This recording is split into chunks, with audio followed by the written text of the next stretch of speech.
دوزخ میں جلنے کا تصور نہیں کر سکتے. جو دوزخ کا ذکر آئے گا تب اندازہ ہوگا کہ دوزخ کتنی خطرناک چیز ہے. ہم تصور نہیں کر سکتے. ہم اتنے کمزور اور ناز و نعمت میں پلے ہوئے ہیں. تو اللہ سے دوزخ سے بچنے کی بھی دعا کرنا چاہیے. نبی مانگ رہے ہیں, حالانکہ نبی دوزخ میں کبھی بھی نہیں جا سکتے. انبیاء تو معصوم ہوتے, میرے اور آپ کا عقیدہ ہے, لیکن اللہ کے رسول صلی اللہ علیہ وسلم دوزخ سے بچنے کی بھی دعا مانگ رہے ہیں. ہمیں اور آپ کو بھی دعا کی ضرورت ہے کہ اللہ ہم جنت کا سوال کرتے ہیں, دوزخ سے بچنا چاہتے ہیں, اور ان اعمال کا سوال کرتے ہیں جو جنت میں لے جائے, اور ان برے اعمال سے بچنا چاہتے ہیں جو دوزخ میں لے جائے. عربی میں نہیں آ سکتی ہے دعا, اردو میں تو مانگ سکتے.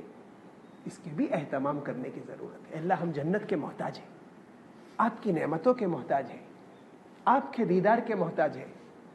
اور دیدار پہ ایک بات کہہ کر اپنی بات ختم کرتا ہوں میں. اللہ کے رسول صلی اللہ علیہ وسلم کی حدیثوں کی تشریح کرنے والے, جنہیں ہم اور آپ محدثین کہتے ہیں, اسلامک اسکالر, ان حضرات کا کہنا ہے, کتابوں میں لکھا ہے کہ جنت میں دیدار تو ہوگا سب کو, لیکن اس اعتبار سے ہوگا کہ جو جتنا نماز میں اللہ کے حضور کا استحضار کرے گا, خشوع خضوع سے نماز پڑھے گا, اتنا زیادہ صاف ہوگا. ایک آدمی, میں آپ کے ساتھ بیٹھ جاؤں, دور یہاں تو دیوار ہے, اگر دیوار نہ ہو دور ایک آدمی دکھ رہا ہے, تو ہمیں اور آپ کو 500 میٹر سے صاف نہیں دکھ رہا ہے, اور قریب ہوں گے ہم اور آپ اور صاف دکھے گا. 100 میٹر سے بھی دکھے گا, 50 میٹر ہو جائیں گے اس کے قریب اور صاف دکھے گا. بالکل قریب جس طرح ہم اور آپ بیٹھے ہیں اور صاف دکھ رہا ہے نا. تو جس کی نماز جتنی زیادہ پختہ ہوگی اور اللہ کے حضور اور اللہ کے استحضار اور خشوع خضوع کے ساتھ نماز کا اہتمام کرے گا, اتنا زیادہ دیدار اس کو صاف ہوگا. جس طرح ایک دور سے ایک آدمی دیکھتا ہے کسی دوسرے کو, اور ایک قریب سے دیکھتا ہے, تو دیکھ تو رہے دونوں نا, ارے دیکھ تو رہے دونوں, بلکہ ہم سب دیکھ رہے. آنکھوں کی روشنی ہم سب کو دی ہے اللہ پاک نے, لیکن آنکھوں کی روشنی کسی کی تیز ہوتی ہے, اس کو زیادہ صاف دکھ رہا ہے, کسی کو اس سے زیادہ صاف دکھ رہا ہے, اور قریب ہونے کی وجہ سے کسی کو بہت زیادہ صاف دکھ رہا ہے. تو اس طرح دیکھیں گے تو سب, لیکن سب سے زیادہ واضح, سب سے زیادہ صفائی کے ساتھ دیکھنے والا وہ شخص ہوگا جب نماز کا جو اہتمام کرتا ہے اور خشوع خضوع سے نماز پڑھتا ہے. اللہ پاک مجھے اور آپ کو خشوع خضوع کی بھی دولت سے نوازے. میرے بزرگ و عزیزوں, آئندہ ہفتے پھر کر لیں گے. اللہ پاک مجھے اور آپ کو جنت عطا فرمائے, جنت والے اعمال کرنے کی توفیق نصیب فرمائے. اللہ پاک مجھے اور آپ کو دوزخ کی مشقتوں سے بچانے کا فیصلہ فرمائے, اور دوزخ والے اعمال کرنے سے اللہ پاک میرے اور آپ کی نسلوں کی اور پوری امت کی حفاظت فرمائے, اور خصوصاً گناہ سے اللہ پاک بچانے کا فیصلہ فرمائے. وآخر دعوانا ان الحمد للہ رب العالمین. سبحان اللہ و بحمدہ, سبحانک اللہم و بحمدک, نشہد ان لا الہ الا انت, نستغفرک و نتوب.